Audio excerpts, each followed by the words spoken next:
In mind, this video is my opinion. This video will be in 7 categories and a bunch of subcategories. I'll tell you the subcategories as we go along, but here's the main categories. Gameplay, antagonist, protagonist, landscape/location, AI, online play, and story. Outcasts from Viviro labor camps. Is Viviro produced with slave labor? Viviro saves millions of lives. You spend a lot of time with your father. He is a great teacher. Fire me!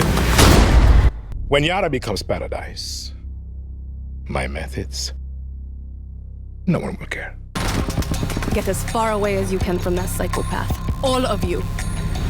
A revolution is not won by the fearless. It's won by the fear. Starting with gameplay. The gameplay is smooth, and I know you think I'm crazy, but I actually like the health bars. Now, I didn't like them in New Dawn, and I think that they probably would have been bad in Far Cry 5, but in Far Cry 6, they're a good fit. Now let's talk about driving. The driving in this game is a nice change of pace. It's realistic, rustic, and it has a great vibe to it. I love it. And guns. The guns are super cool in this game, including an LMG to hose down a room full of enemies to explosive bows to one-tap helicopters.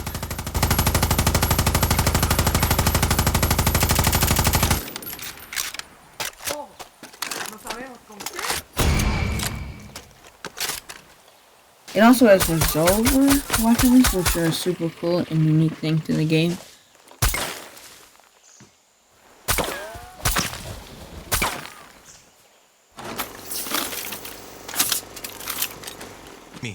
Now, antagonist. The antagonist is Anton Castillo, who Giancarlo Esposito did an amazing job with, by the way. Kudos to him.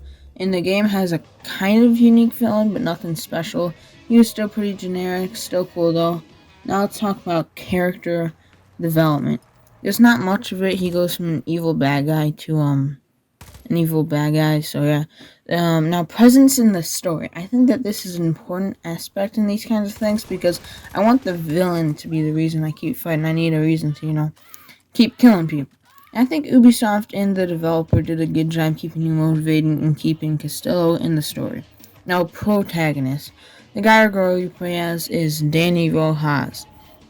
Now, I think that they could have gone a little more in depth with the character, but Ubisoft did a pretty good job fitting them into the story.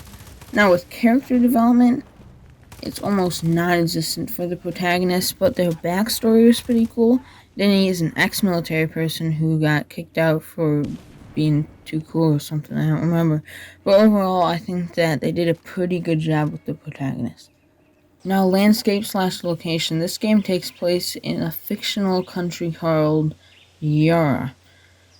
Now, I'm pretty sure it's based off of Cuba. It's a tropical country with oceans, rivers, jungles, and so much more. As far as map size goes, I didn't really have a problem with this because the map is ginormous.